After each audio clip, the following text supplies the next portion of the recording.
그가 만일 내게 불의를 하였거나 내게 빚진 것이 있으면 그것을 내 앞으로 계산하라. 아멘. 오늘 설교의 제목은 오늘 설교의 제목은 용서와 복수 사이에서입니다. 전에 에베소서에 관한 설교를 드렸는데요. 한번 정리를 해볼까요? 옥중서신이라고 있죠. 바울이 로마 감옥에서 쓴 네 편지, 에베소서, 빌립보서, 골로새서, 빌레몬서죠.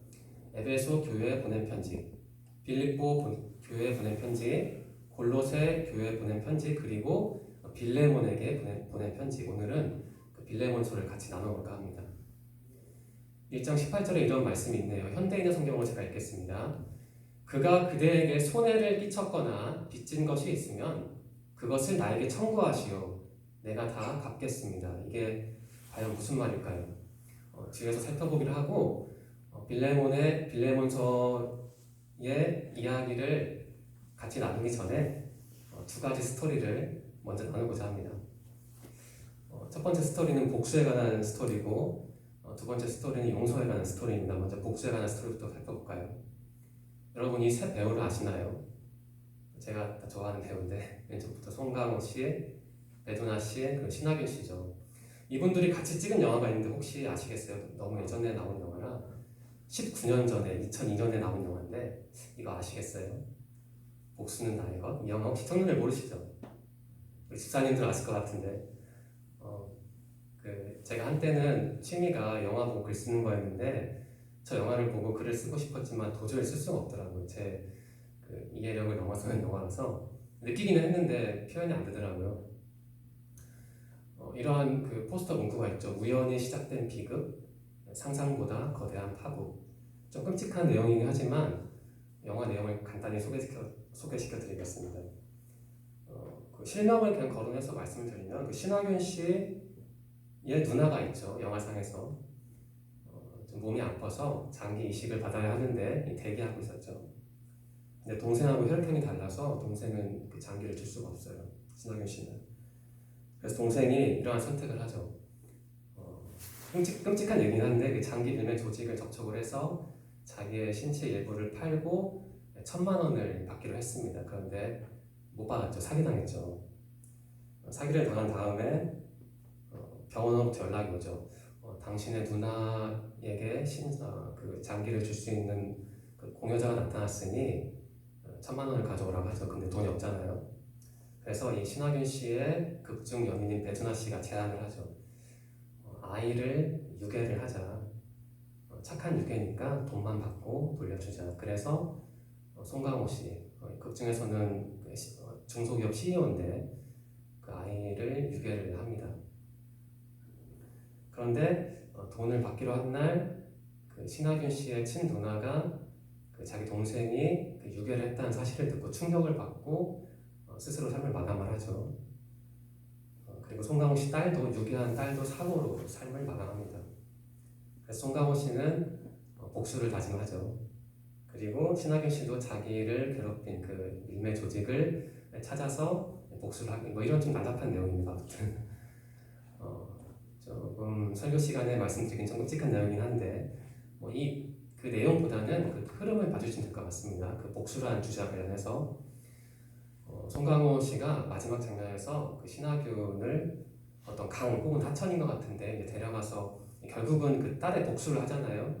죽이는데 그 전에 이런 말을 하죠. 대사 중에 너 착한 놈인 거 안다.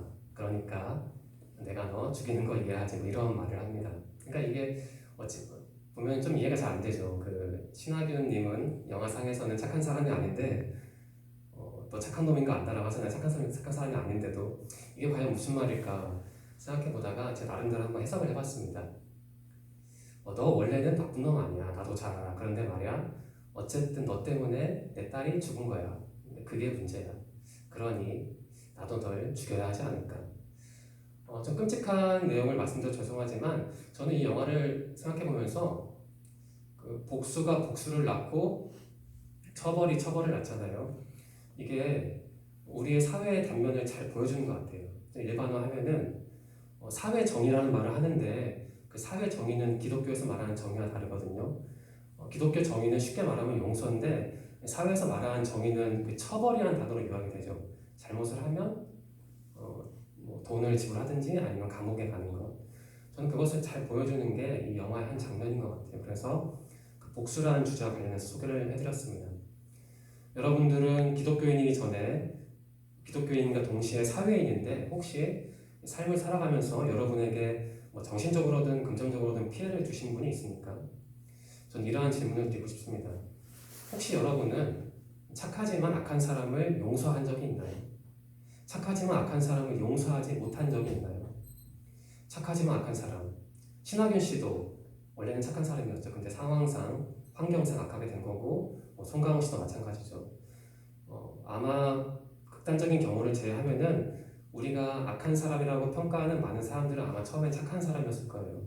근데 상황상, 환경상 그 악을 품게 돼서 악한 사람으로 변질된 거겠죠.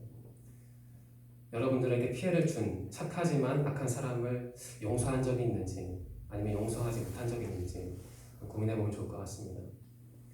두 번째 이야기는 용서에 관한 이야기입니다. 살인자를 양아들로 삼은 어떤 목사님에 관한 이야기입니다.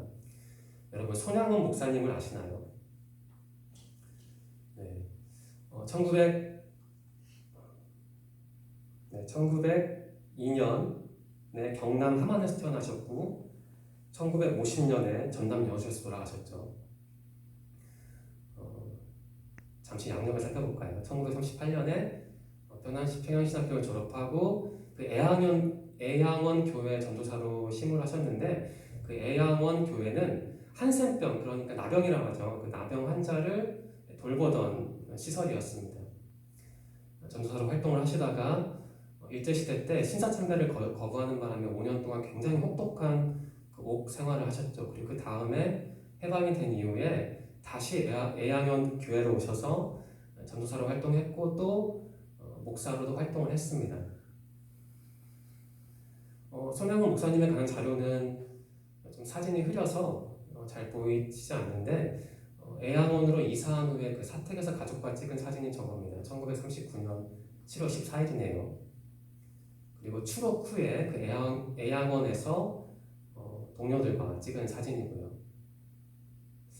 현재 전라남도 여수에 그 교회가 있습니다. 제가 생각해보니까 고등학교 때인가 한번 가본 것 같아요. 제가 확실히 좀 말씀 못 드리겠는데 보니까 그 한센병 환자분들이 있었는데 제 기억에 그분들은 성경을 다 외운다고 하더라고요. 앞을 못 보는 분들은. 그래서 아마 그 애양원 교회인지 확실히는 모르겠지만 제가 가본 기억이 납니다. 아마 맞을 것 같습니다. 이 손양원 목사님에게는 자녀가 있었습니다. 4남 3녀였는데요.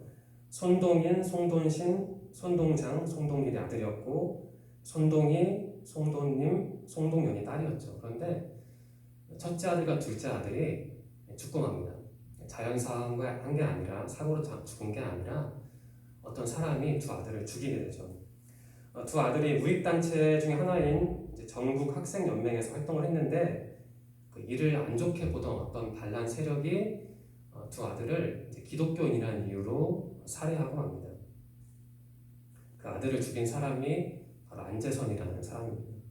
그런데 손양원 목사님은 그 안재선이라는 사람을 자기 양아들로 삼죠. 자기 친아들 둘을 죽인 사람을 자기의 양아들로 삼았습니다. 왼쪽 사진에서 그 키가 가장 큰 남자분이 그 안재선 씨고 양아들 안재선 씨고 또 오른쪽 사진에서도 그 중간에 있는 분이 안재선 씨죠. 그 왼쪽 사진에 그 침대에 누워 있는 분은 손양원 목사님인데 북한군이 남하했을 때 도피해야 했는데 그 한센병 환자를 차마 버릴 수는 없어서 끝까지 같이 있다가 계시다가 결국은 그 총살을 당하게 됩니다. 안재선 씨는 그 장례식 때 그 굉장히 가장 슬퍼했다고 하죠. 자기를 그 양아들로 삼아준 그 손양원 목사님을 위해서. 그 안재선 씨의 아들이 바로 안경성 목사인데요. 스토리가 있습니다.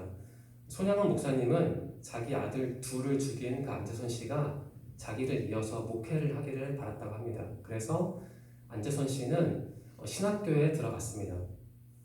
그 안경선 목사, 그러니까 안재선 씨의 아들이죠. 그분의 증언에 따르면 신학교에서 우수한 학생이었다고 합니다. 그런데 졸업을 했는지는 확인이 안 되는데 학교를 다니다가 죄책감 때문에 목사는 안 된 것 같아요. 아들의 증언에 따르면 내가 사람을 죽인 사람인데 사람들이 내 설교를 듣겠냐, 듣지 않을 것이라 생각하고 그 죄책감 때문에 그 목사는 되지 않고 죽을 때까지 평생 평신도로 교회를 섬겼다고 하고 또 자신의 과오에 대해서 평생 뉘우치며 살았다고 합니다. 1979년에 안재선 씨는 돌아가셨죠. 아들의 증언에 따르면 그렇습니다. 이러한 똑같은 질문을 던지고 싶습니다. 여러분은 앞에서는 제가 사회인으로서 여러분의 질문을 드린 건데 이제는 기독교인으로서 한번 생각해 보시기 바랍니다. 여러분은 착하지만 악한 사람을 용서한 적이 있습니까? 여러분은 착하지만 악한 사람을 용서하지 못한 적이 있습니까?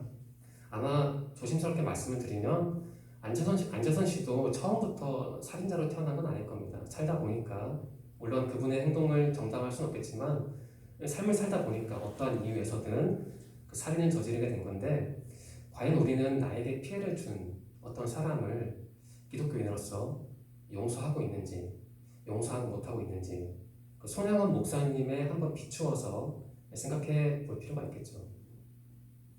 세 번째 이야기는 오늘 본문 말씀입니다. 빌레몬에 관한 이야기인데요. 간단한 배경 설명을 드리겠습니다. 빌레몬은 그 골로새시에 살던 부유한 그리스도인이었습니다. 아마도 바울이 그 에베소에서 빌립보는 그리 멀지 않거든요. 한 160km 정도. 바울이 전도여행 하다가 에베소에 들렸을 때 빌레몬은 아마 그곳에 가서 바울로부터 복음을 듣고 기독교인으로 개종을 한 게 아닌가라는 추측을 학자들은 합니다. 또 학자들이 추측하는 것은 빌레몬이 그 골로새 공동체에서 그 중요한 역할을 맡았다고 합니다. 빌레몬은 상당히 부유한 그리스도인이었거든요. 당시에는 지금처럼 이러한 교회 시설이 있었던 게 아니고 가정교회라고 해서 그 공동체 중에 형편이 넉넉한 사람이 자기 집을 빌려주면 특정한 날이겠죠. 빌려주면 다른 사람들이 모여서 교제도 하고 이러한 형식이었습니다. 그게 바로 예배였습니다. 빌레몬이 골로새 공동체에서 그러한 역할을 했던 거죠. 부유한 사람이었으니까 자기 집을 그 모임의 장소로 빌려줬던 거죠. 이 빌레몬에게는 그 오네시모라는 종이 있었습니다. 그런데 그 종이 주인의 돈을 훔쳐서 도주를 하죠. 성경에는 나오지 않았지만 로마로 도주를 한 것으로 되어 있습니다. 그래서 당시 로마 감옥에 갇혀있던 바울을 만나게 되죠. 그리고 바울은 당시에 로마 감옥에 갇혀 있었기 때문에 행동에 제약이 있었는데 이 오네시모 덕분에 집회 활동이라든지 아니면 서신 이런 것을 교환할 수 있었고 아무튼 오네시모에게 큰 도움을 받았습니다. 그래서 바울은 사실 오네시모를 곁에 두고 싶어 했는데 그 오네시모의 사정, 그러니까 주인의 돈을 훔쳐서 주인에게 피해를 준 다음에 도망친 것을 안 다음에 그대로 둘 수는 없었죠. 그래서 바울은 빌레몬에게 편지를 쓴 겁니다. 그게 바로 빌레몬서입니다. 내용은 간단하죠. 오네시모를 보낼 테니 처벌하지 말고 용서해라. 당시에는 성인 남자만 온전한 인간으로 생각을 했습니다. 사람들은요. 그러니까 여성은 좀 낮게 봤죠. 그래서 가령 전에도 말씀을 드렸는데 당시 기준으로 제가 만일 제 아내와 함께 외출을 하면 다른 사람들이 저를 보고 있으면 저는 제 아내에게 말도 걸면 안 됩니다. 당시 기준으로는. 왜냐하면 여자니까. 여자의 삶이 그랬습니다. 사람은 아니고 소중한 존재였지만 사람보다 좀 낮은 존재가 여자였거든요. 그런데 종은 그 여자보다 더 낮았습니다. 그러니까 주인이 마음만 먹으면 종은 팔 수도 있고 또 얼마든지 죽일 수도 있었거든요. 더구나 오네시모는 주인의 돈을 훔친 사람이었습니다. 그러니까 죽여도 괜찮은 상황이었는데 바울은 그것을 걱정해서 빌레몬에게 편지를 쓴 것이죠. 오네시모를 죽이지 마라. 꼭 용서해라. 바로 이게 빌레몬서의 핵심 내용입니다. 1장 18절 다시 읽겠습니다. 그럼 이해가 되실 겁니다. 그가 그대에게, 여기서 그는 오네시모 종이고 그대는 빌레몬이죠. 그가 그대에게 손해를 끼쳤거나 빚진 것이 있으면 그것을 나에게 청구하시오. 내가 다 갚겠습니다. 이런 말을 합니다. 손해와 빚진 것. 어떠한 사람은 이렇게 추정을 합니다. 아마도 오네시모가 돈을 훔친 후에 발각이 돼서 처벌을 두려워해서 로마로 도주한 것이다. 이렇게 말을 하고 주장을 하고, 또 어떤 사람은 그게 아니라 처음부터 로마로 도주하기 위해서 작정하고 빌레몬의 돈을 훔친 거다라고 주장을 합니다. 그러니까 어느 뭐로 보던 오네시모는 자기 주인에게 하지 말아야 할 일을 했습니다. 그러니까 불법을 저질렀습니다. 1장 18절 다시 읽겠습니다. 그가 그대에게 손해를 끼쳤거나 빚진 것이 있으면 그것을 나에게 청구하시오. 내가 다 갚겠습니다. 나에게 청구하시오. 바울이 이런 말을 하죠. 오네시모를 살리기 위해서 내가 대신 그 돈을 갚을 테니까 죽이지만 말아달라. 그렇게 간절하게 요청을 하는 것이죠. 나에게 청구하시오. 이것을 한번 네 가지로 살펴볼까요? 바울은 오네시모를 대신해서 그 변상을 자처했습니다. 내가 갚겠습니다. 그러니까 오네시모를 죽이지 마세요.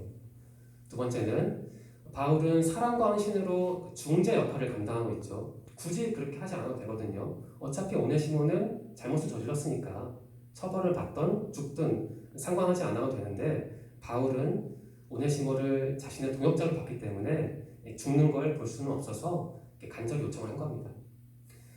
세 번째는 같은 맥락인데요. 바울은 죄인인 오네시모를 사랑했습니다. 이 세 가지를 곰곰이 생각해 보시면 예수 그리스도의 모습이 떠오르지 않습니까? 그러니까 여기서 바울은 예수 그리스도의 모습을 반영하는 것이죠. 나에게 청구하시오. 내가 다 갚겠습니다. 그러니까 우리의 죄를 다 몸에 지시고 돌아가신 예수 그리스도의 모습을 한번 바울의 모습을 통해 떠올려 볼 수 있습니다. 이러한 맥락에서 1장 6절을 같이 살펴보겠습니다. 제가 읽겠습니다. 그대는 믿음의 교제를 함으로써 우리가 그리스도 안에서 가진 모든 선한 것을 충분히 이해하기를 기도합니다. 여기서 그대는 빌레몬이죠. 교제. 교제는 헬라어로 코이노니아인데 크게 보면 세 가지 뜻이 있습니다. 함께하다, 친교를 나누다, 나누어주는 행동을 의미하는데, 여기서는 그 나누어주는 행동을 의미합니다. 그럼 뭘 나눠주는 걸까? 앞에서 말씀드린 것처럼 용서를 하라는 거죠. 좀 구체적으로 살펴보면 여기서 교제, 코이노니아는 이겁니다. 그러니까 타인의 어려움이나 아픔이나 고통을 가만히 보지 않고 거기에 참여하라는 겁니다. 남의 일로 생각하지 말고 거기에 동참하라는 것이죠. 그리고 두 번째로 내가 만일 나의 것을 남에게 나누어 주면 그리스도는 그 부족한 부분을 채워주시는 거다. 이렇게 얘기해도 상관없고요. 세 번째로는 내가 나 자신을 비울 때 바로 그때 그리스도께서 그 빈 곳을 채우신다. 이렇게 볼 수도 있습니다. 한마디로 요약하면 우리가 남에게 무언가를 베풀므로써 줌으로써 그리스도 안에 있는 풍요로움을 얻을 수 있다는 뜻입니다. 그 교제에는 이러한 의미가 담겨 있죠. 1장 6절 다시 읽겠습니다. 그대는 믿음의 교제를 함으로써 우리가 그리스도 안에서 가진 모든 선한 것을 충분히 이해하기를 기도합니다. 여기서는 모든 선한 것을 살펴볼 필요가 있는데, 사실 앞에서 말씀드린 내용과 거의 일맥상통합니다. 선한 것은 간단히 요약을 하면은 빌레몬이 오네시모를 용서하기를 바라는 거죠. 그러니까 용서하는 게 선한 거다. 용서를 해야만 그리스도 안에 있는 선을 당신이 소유할 수 있다. 이 말을 하는 겁니다. 어떠한 메시지가 있을까요? 저는 한번 세 가지로 추려봤습니다. 첫 번째는 이겁니다. 비극을 피할 수 없다는 겁니다. 여러분, 비극이 언제나 우리를 비껴가는 거 아닌 것 같아요. 이 영화상에서도 우연이라는 표현이 나오잖아요. 그러니까 우리는 어쩔 수 없이 우연을 끌어안고 살아야 하기 때문에 비극을 피해갈 수는 없죠. 물론 비를 피할 수 있는 우산을 내가 소유할 수는 있는데, 때로는 어떠한 비는 그 우산을 타고 넘어 들어오거나 또 어떠한 비는 그 우산마저 관통하고 말잖아요. 그러니까 내 힘으로 모든 비극을 막을 수 없고, 그러한 비극이 닥쳐오면 사실은 겪을 수밖에 없는 것이죠. 그게 어찌 보면 우리의 삶인 거죠. 그래서 우리가 어쩔 수 없는 우리의 힘을 넘어서는, 우리가 통제할 수 없는 일이 분명히 있다. 우리는 이것을 결코 무시할 수는 없을 것 같습니다. 아무리 우리가 전능하신 하나님의 제자라 하더라도 그러한 우연성으로부터 완전히 면제되는 것은 분명히 아니죠. 그런데 두 번째 메시지가 있습니다. 내 곁에 계신 예수 그리스도입니다. 내가 아무리 비극의 피해자로 괴로워해도 예수 그리스도는 나와 항상 함께 하시거든요. 그래서 우리가 그 삶의 우연성을 견딜 수 있는 것 같아요. 나에게 어떠한 불행한 일이, 좀 어려운 일이, 힘든 일이 발생할지 모르지만, 그래서 그 일을 생각하면 답답하지만, 그럼에도 불구하고 내가 희망을 가질 수 있고, 내가 그럼에도 불구하고 앞을 바라보고 나아갈 수 있는 이유는 그 예수 그리스도가 나와 항상 함께 계시기 때문입니다. 빌레몬과 사도 바울과 오네시모의 관계는 다르게 보면 이렇습니다. 피해자, 그리스도, 가해자의 관계죠. 오네시모는 여기서 가해자죠. 왜냐하면 돈을 훔쳤으니까, 도망갔으니까요. 그런데 아마 빌레몬은 상당히 갈등을 했을 테고 좀 힘들었을 겁니다. 자신이 어쩌면 아꼈던, 믿었던 종이 자신을 배신해서 자신의 재산을 훔쳐서 도망갔잖아요. 그런데 사도 바울이 바로 그러한 상황에서 빌레몬 옆에 있었듯이 그리스도도 우리가 무엇 때문에 피해를 받아서 괴로워할 때 우리 곁에 계신다는 거죠. 우리가 빌레몬서를 통해서 그러한 메시지를 읽어내면 참 좋을 것 같습니다. 어쩔 수 없이 삶의 고통이 닥쳐올 때 때로는 눈물도 나고 물론 힘이 들겠지만 거기서 멈추지 말고 바로 그때, 바로 이때 예수 그리스도가 나와 함께 하신다. 이것만 기억해도 우리가 신앙인으로서 높은 점수를 받지 않을까, 저는 그런 생각을 합니다. 세 번째 메시지는 이렇습니다. 나를 비워야 보이는 그리스도. 빌레몬서에서 강조하는 것은 용서입니다. 아무리 오네시모가 큰 잘못을 저질렀더라도 죽이지는 마라. 꼭 용서하라. 용서해야 그리스도를 만나고, 용서를 해야 그리스도 안에 있는 선을 당신 빌레몬이 소유할 수 있다. 용서를 강조하는 겁니다. 내가 나에게 피해를 준 타인을 용서하면, 그래서 내 안에 있는 악한 것을 비우면 예수 그리스도는 그 빈 곳으로 찾아오시지 않을까, 저는 그런 묵상을 했습니다. 우리는 모두 그러한 고백을 하잖아요. 예수님 보고 싶어요. 예수님 만나고 싶어요. 물론 예수님을 보고 만나는 방식이 정말 많을 겁니다. 성경을 통해서, 교회 봉사를 통해서, 예배를 통해서 만날 수 있죠. 그런데 오늘 말씀의 맥락에서 살펴보자면 우리가 우리에게 피해를 준 사람을 용서함으로써, 그리고 나를 비워냄으로써, 바로 그렇게 함으로써 예수 그리스도를 좀 더 깊이 만날 수 있지 않을까, 저는 그러한 메시지를 한번 생각해 봤습니다. 어떠한 신학자는 이런 말을 합니다. 기독교라는 것은 악한 자를 선하게 하는 힘이다. 물론 이분의 고백은 그 오네시모에게 1차적으로 적용돼야 할 고백입니다. 오네시모가 악한 행동을 했으니까요. 그런데 좀 일반화시켜보면 모든 그리스도인에게 적용할 수 있죠. 우리는 기독교인이고 하나님을 섬기는 사람이지만 우리 안에 하얀 색깔만 있는 건 아닙니다. 분명히 검은 색깔도 있고 끈적끈적한 것도 있고 악한 게 있죠. 그것을 비워내야 하는데 우리가 예수 그리스도를 열심히 쫓아감으로써, 바지런히 따름으로써 바로 그 악한 것을 조금씩이라도, 하루에 한 개라도 비워낸다면 그게 바로 기독교인의 참된 제자됨이 아닐까라는 생각이 들었습니다. 첫 번째 이야기는 보복에 관한 이야기였고, 두 번째 이야기는 용서에 관한 이야기였고, 세 번째는 오늘 말씀이었습니다. 네 번째 스토리는 바로 우리의 이야기입니다. 여러분이 용서할 사람은 누군가요? 용서할 사람이 최소한 한 명씩은 다 있겠죠. 저도 그렇습니다. 저도 목회자이지만 아직 완전하게, 물론 완전이라는 표현이 좀 부담스럽긴 한데 제가 곰곰이 생각을 해보니까 아직 제가 완전하게 용서하지 못한 사람이 한 3-4명 되더라고요. 3-4명. 군산에서 평신도로 살아갈 때 저는 어떤 교회를 다녔습니다. 그런데 그 목사님은 좀 정신적으로 조금 문제가 있어서 많은 실수를 했습니다. 그래서 예배 중에도 큰 실수를 하셨고, 저도 그분의 실수를 고스란히 받아서 큰 정신적인 피해를 겪었고, 거기서 벗어나는데 한 3-4년이 걸린 것 같습니다. 저는 그분을 한때는 용서를 못했거든요. 최근에 어머니로부터 소식을 들었는데 그 목사님이 요양병원에 입원하셨다고 합니다. 또 몸이 좋지 않고 연로하셨으니까요. 근데 그 얘기를 들으니까 마음속에서 굉장히 치근한 마음이 일어나는 거예요. 내가 완전한 용서, 그 완전한 용서라는 게 뭔지는 모르겠지만 그분을 용서해야겠다라는 생각이 들었습니다. 그런데 생각해보니까 빌레몬서의 맥락에서 보자면 저의 용서는 완전한 용서는 아닙니다. 상대가 쓰러진 걸 보고 나에게 피해를 준 사람이 아파하는 걸 보고 용서한다면 저는 그렇게 훌륭한 기독교인은 아닌 것 같아요.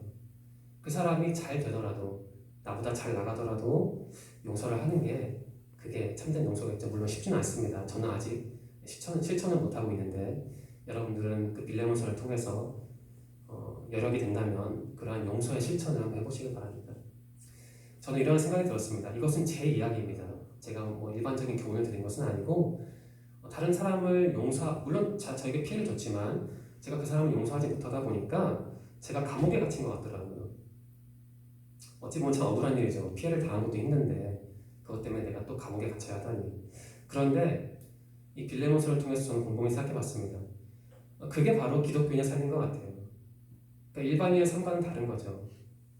일반인이라면 어떤 제도를 통해서 법의 테두리 안에서 뭔가를 받아낼 수 있겠지만 우리는 기독교인이기 때문에 물론 그런 게 필요는 하겠죠. 경우에 따라서는. 하지만은 그러한 경우가 아니라면 우리는 용서를 할 수밖에 없는 게 바로 우리 기독교인의 운명이지 않을까 저는 그런 생각을 했습니다. 그렇다고 해서 여러분이 오해를 하지 않았으면 좋겠습니다. 우리가 그 목사님처럼 손양원 목사님처럼 내 가족을 건든 사람도 용서를 해야만 참된 기독교인이고 용서를 하지 않으면 가짜 기독교인이다. 이런 말씀을 드린 것은 아닙니다. 누구도 그런 말을 할 수는 없죠. 중요한 것은 최대한 용서와 복수 사이에서 용서적으로 달려가고자 노력은 해야 하지 않을까. 용서적으로 가는 게 좀 힘들다면은 정말 못하겠다. 나에게 너무나 막심한 피해를 줘서 내가 그것은 못하겠다 하면은 시선이라도 용서를 나의 눈이라도 용서를 바라보는 게 맞지 않을까라는 생각을 합니다. 정말 쉽지가 않죠. 저도 앞에서 말씀드린 것처럼 큰 피해를 당해서 심리적으로 더구나 상대는 목사님이었거든요. 목사님. 그럼 피해가 더 심하죠. 그럼에도 불구하고 그게 제 십자가인 것 같아요. 저는 평신도가 아니고 목회자이기 때문에 목회자가 평신도보다 높다는 얘기는 아닙니다. 목회자이기 때문에 제가 그분이 돌아가시기 전까지는 언제 돌아가실지 모르겠지만 용서를 하는 게 그 완전한 용서를 하는 게 저에게 주어진 하나님이 저에게 주신 어려운 그 기말고사가 아닐까라는 생각을 들었습니다. 여러분은 어떠한 사람을 용서하지 못하고 있나요? 왜 용서를 못하나요? 제가 채근하는 거 아닙니다. 책망하는 거 아닙니다. 그냥 질문을 드린 겁니다. 왜 용서를 못하는지, 그리고 내가 만일 용서를 해야 한다면은 어떻게 용서하면 좋을까 한번 고민을 해보시고, 다시 말씀드리지만은 용서를 못한다고 해서 기독교인이 아니라는 얘기는 아닙니다. 우리가 누군가를 용서 못하는 그 마음을 하나님이 이해하신다고 저는 믿습니다. 우리 때문에 예수 그리스도도 돌아가셨는데 우리가 누구를 용서하지 못한다고 해서 하나님이 그것 때문에 우리를 책망하시거나 우리를 내치시지는 않으시죠. 이해를 하시죠. 다만 우리가 참된 제자라면은 한번 노력을 해서 용서를 하는 게 맞지 않나 그러한 생각이 듭니다. 오늘 그 용서와 복수 사이에서라는 다소 무거운 주제로 말씀을 나눴는데요.